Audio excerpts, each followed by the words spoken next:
नमस्कार, जय गौ माता मित्रों। स्वागत है मेरे चैनल गो भारत पर। मैं आपका साथी भवानी सिंह। आज मैं आपको बताने वाला हूँ, जो कई मेरे मित्र हैं जो अभी इस क्षेत्र में गोपालन के क्षेत्र में नया आने वाले हैं और आने का विचार कर रहे हैं, उनको मैं एक संदेश देना चाहता हूँ। क्योंकि मेरे कई जो जानकार है, एक्चुअली मैं एक टूर गाइड हूँ, जर्मन और इंग्लिश भाषा बोलता हूँ।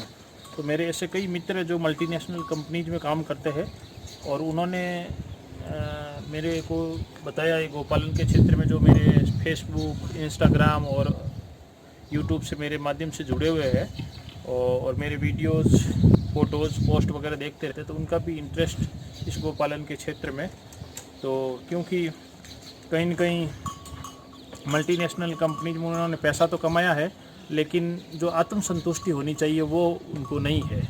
मैंने एक बहुत बड़ा एक वर्ग है जो मेरे मित्रों का, तो उन्होंने लगभग सब ने एक स्वर में मेरे साथ ये बात शेयर की कि कहीं न कहीं जो 9 से 5 वाली जो नौकरी है उससे वो संतुष्ट नहीं है।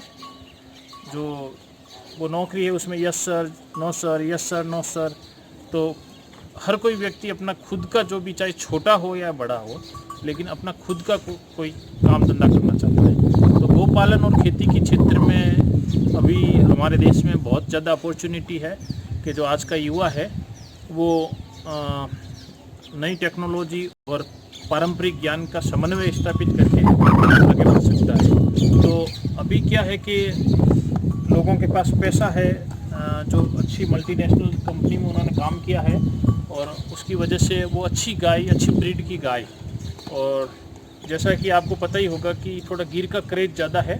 हालांकि दूसरी नस्लों पर भी लोग ध्यान देने लगे आजकल युवा, जैसे थार पारकर है, कांकरेज है, साहिवाल है, और लेकिन क्या है कि थोड़ी गिर का स्वभाव थोड़ा शांत स्वभाव की होने की वजह से ये थोड़ी लोकप्रिय ज़्यादा है। और भी कई कारण है, दूध का भी बड़ा कारण है कि दूध भी इसका थोड़ा अपेक्षाकृत दूसरी नस्लों से थोड़ा ये ज़्यादा होता है, दूध वाली नस्ल है। और सबसे बड़ा कारण तो इसका एक शांत स्वभाव होना, वो कोई भी वातावरण में अडेप्ट कर लेती है। तो मैंने एक बात देखी है, और मेरे कई मित्रों ने, जैसे उनके साथ चीटिंग भी हो चुकी है। जो गाय खरीदने या तो गुजरात जाते हैं या राजस्थान जाते हैं, तो उनके साथ बहुतों के साथ चीटिंग हुई है। तो मैं सबसे पहले, मेरी एक आग्रह है आप सबसे जो इस वीडियो को देख रहे हैं, तो ये मेरी बात आगे आप ज़रूर शेयर करें ताकि ज़्यादा से ज़्यादा लोगों को पता चले कि आप कहीं से भी गाय लें, जहाँ आपकी इच्छा हो, लेकिन एक बात ज़रूर ध्यान रखें, आप ऑनलाइन गाय बेचने वाले हैं उनको जहाँ तक हो सके उनको अवॉइड करें। क्योंकि 90% से ज़्यादा लोग चीटर है। क्यों? आप पर्सनली किसी को जानते नहीं हो, उस वजह से वो आपसे सिर्फ पैसा ऐंठना चाहते हैं। गाय सपोज 20-30 हज़ार की है और वो आपसे 1 लाख रुपये भी ले लें, क्योंकि आपके पास पैसा है इसलिए आप दे देंगे। लेकिन आपको पता नहीं कि उस गाय का कैसा स्वभाव है, उसका कौन सा लैक्टेशन है, कितना दूध है। होता क्या है, जो इस क्षेत्र से बिल्कुल अनजान है, जिनको पता नहीं है, उनको क्या है कि व्हाट्सएप के माध्यम से फ़ोटो और वीडियोज़ भेज दिया जाता है। लेकिन जब आप एक गिर के फार्म में जाएंगे जहाँ 20, 30, 50 गायें साथ में खड़ी है, तो अगर आप देखेंगे तो जिस गाय का आपको फ़ोटो या वीडियो भेजा, उसके जैसी की जैसी गायें दूसरी भी साथ में खड़ी होगी। जो इस क्षेत्र से नहीं है बिल्कुल भी पहचान नहीं कर पाएंगे, मैंने ऐसा देखा है। लेकिन जो ऑलरेडी इस क्षेत्र से है, जानकार है, उनको तो पता रहता है। लेकिन जो इस इसलिए आप ज़रूर इस बात का ध्यान रखें। तो कोशिश ये कीजिए कि जैसे आप गुजरात से खरीदते हैं या राजस्थान से, तो आप अपने लेवल पे रिसर्च कीजिए कि कौन से क्षेत्र में अच्छी बढ़िया गाय मिल जाएगी। तो उस क्षेत्र में आप जाइए और जहाँ तक हो सके तो लोकल किसानों से संपर्क स्थापित करने की कोशिश कीजिए। क्योंकि हमारे हिंदुस्तान में ज़्यादातर लोग हैं जो फ्रेंडली नेचर के हैं, तो ऐसे कोई दिक्कत नहीं आती है। और भाषा का भी कोई इतना बड़ा बैरियर नहीं है। थोड़ा साउथ के लोगों के लिए थोड़ा है, क्योंकि साउथ के लोगों को जिनको हिंदी नहीं आती है उनके लिए थोड़ी दिक्कत होती है। लेकिन वो अपना कोई मित्र जो हिंदी का जानकार हो वो साथ लेके जा सकते हैं। तो जहाँ भी आप कोशिश करें, जहाँ से भी आप गाय लें, तो कोशिश ये करें कि आप एक किसान के पास जाएं जिसको वास्तव में पैसे की ज़रूरत है और आपको रीज़नेबल रेट पे गाय और अच्छी गाय मिल जाएगी। क्योंकि गाय कोई कमोडिटी नहीं है जिसको आप ऑनलाइन ऑर्डर कर दें। मेरे साथ का एक किस्सा है, मैं आपको बताने वाला हूँ। तो हुआ यूँ कि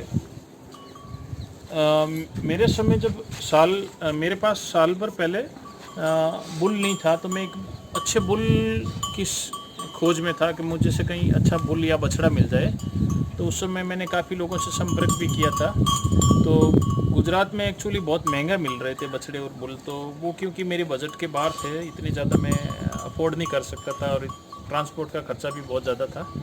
तो उस वजह से मैं सोच रहा था कहीं लोकली जैसे राजस्थान के किशनगढ़ अजमेर क्षेत्र के आसपास भी अच्छे मिल जाते हैं बछड़े वगैरह बुल, तो मैं वहाँ से तो मैंने भी ऑनलाइन यूट्यूब पे एक वीडियो देखा था, जो अब मैं नाम तो नहीं बताऊंगा लेकिन आप खुद समझ सकते हैं। यूट्यूब पे कई जो गाय बेचने वाले हैं, तो उस बंदे के नंबर लेके मैंने उससे फ़ोन से संपर्क किया। तो मैंने उससे हिंदी में बात की, तो उसने मेरे को उसने सोचा कि कोई बाहर का बंदा है, तो मैंने पहले अपना परिचय बताया, दिल्ली से हूँ मैं।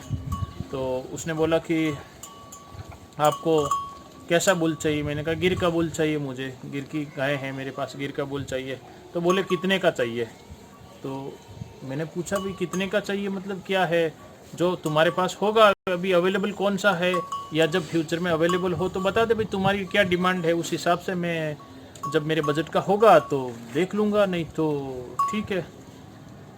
तो वो बोला ठीक है मैं आपको बताता हूँ, लेकिन फिर भी आप अपना बजट बताइए। मैं कहा बजट तो मेरा कोई वो फिक्स नहीं है, बजट तो अब बजट का तो मैं कैसे बता सकता हूँ। अगर मैं बजट का बोलूँ 5 लाख तो तुम कहोगे तुम्हारे पास 10 लाख का है, तो मेरे फिर वो ऐसे होगा नहीं ना। तो उसने कहा ठीक है फिर मैं बताता हूँ।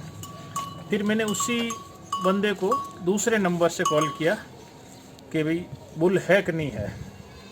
तो उसने मैंने बोला कि मैं राजस्थान के पाली ज़िले से बोल रहा हूँ, तो हमारे क्षेत्र से वो ज़्यादा दूर भी नहीं है, 100-150 किलोमीटर ही पड़ता है।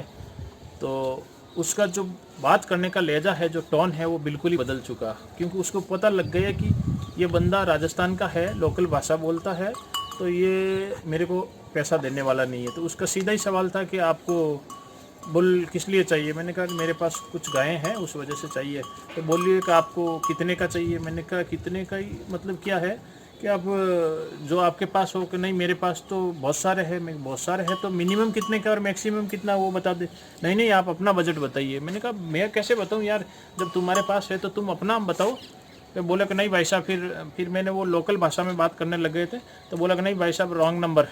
तो मतलब उसने लिटरली मेरे को इतना कोई ज़्यादा अच्छा रेस्पॉन्स नहीं दिया, क्यों उसको लगा कि इस बंदे से मैं पैसे नहीं ऐड सकता, क्योंकि ये लोकल भाषा बोल रहा है और इससे मेरे को कोई भी कुछ भी कमाई ना मिलने वाली है। तो ऐसे यूट्यूबर जो है, जो ऑनलाइन जो गायें सेल करते, उनसे ज़रा सावधान रहे संभल के, क्योंकि मेरे को ऐसा लगता है कि ऐसे जो ऑनलाइन जो चीटर है, उन्हीं की वजह से जो हमारी गायों की स्थिति है, जो वो लगातार डिक्रीज हो रही, लगातार गिर रही है। और अगर देसी गोपालन में ठीक है, आपके पास अच्छी कोई गाय है, उसका पैसा ज़रूर लेना चाहिए। मैं ऐसा नहीं कहता हूँ कि आप सस्ती बेचें या महंगी बेचें, लेकिन कम से कम चीटिंग तो ना करें। और उसी जो यूट्यूब पे जो गायें बेचता है, उसी बंदे की एक और मैं बात बताने वाला हूँ। मेरा एक मित्र है, अलवर से है, जो मेरे ऑनलाइन संपर्क में आया था।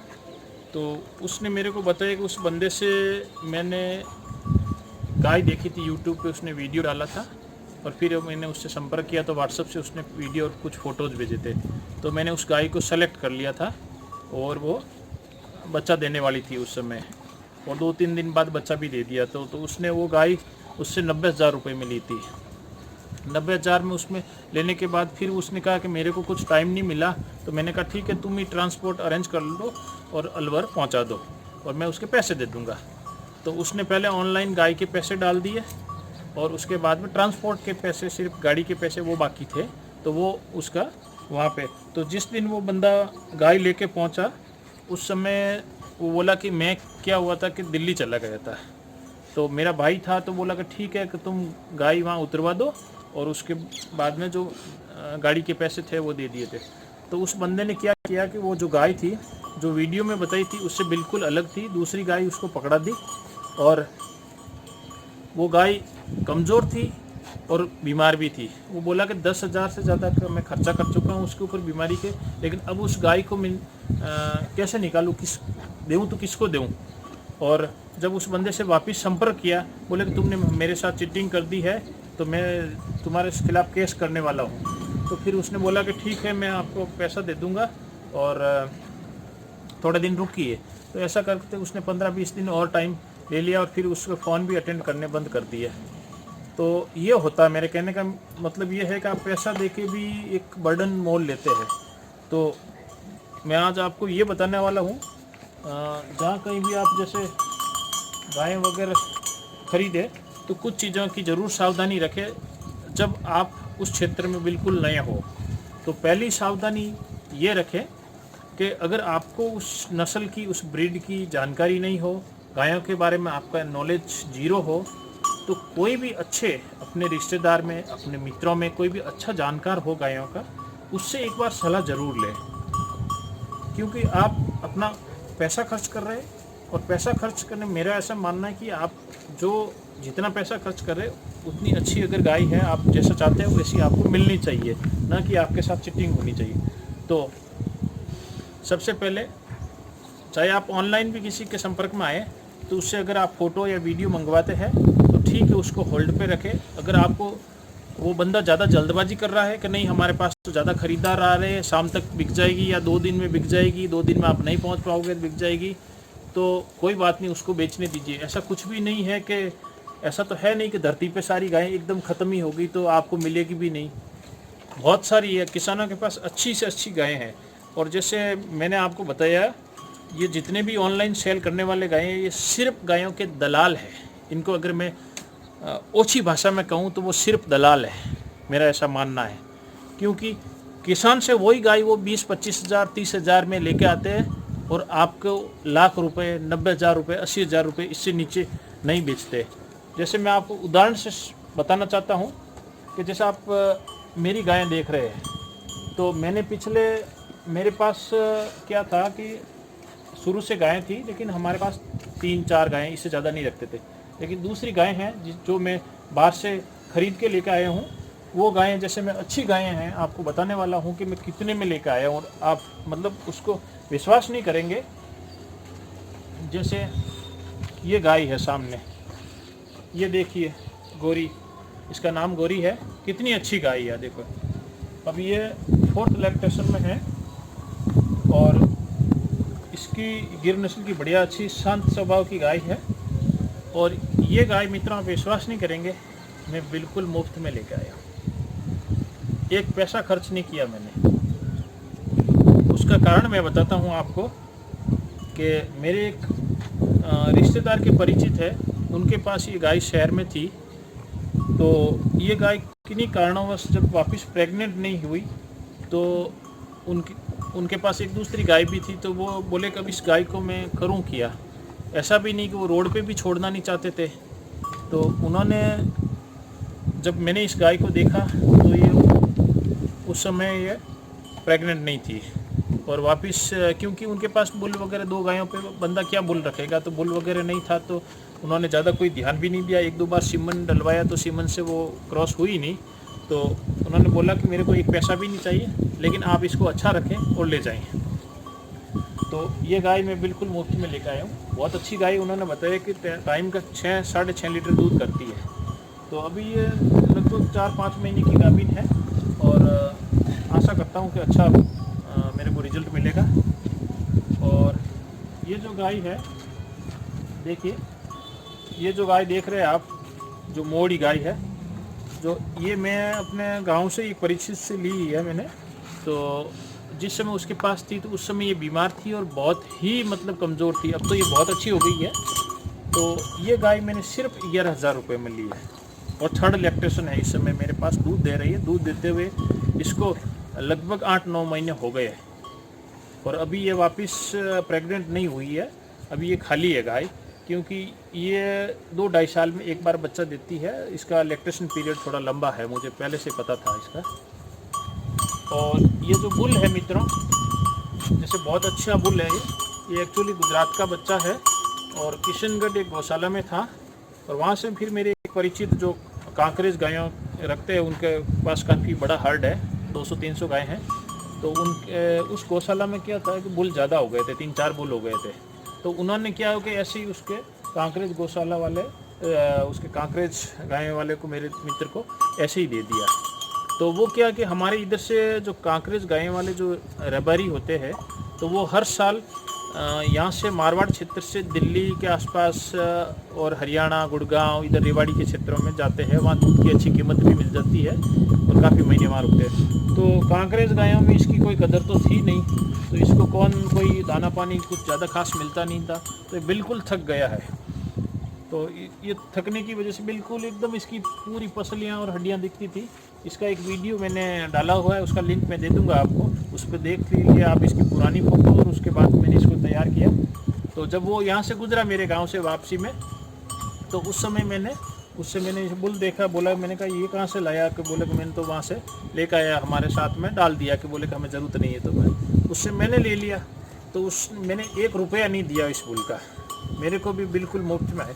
अगर इसका बच्चा मेरे पास आएगा तो मेरे कई मित्र हैं जो मुझसे अच्छे जो बच्चे की डिमांड कर रहे हैं, तो उनको ये बच्चा मैं आगे भी मुफ्त में दूंगा। मेरा ऐसा मानना है कि जो हम एआई के जो दुष्परिणाम हैं, और अच्छी गायें, अच्छी नस्ल के तैयार करने के लिए हमें कम से कम बछड़े हैं, अच्छे बछड़े तैयार करने चाहिए। उन बछड़ों को वैसे मुफ्त में देना चाहिए, ताकि क्या है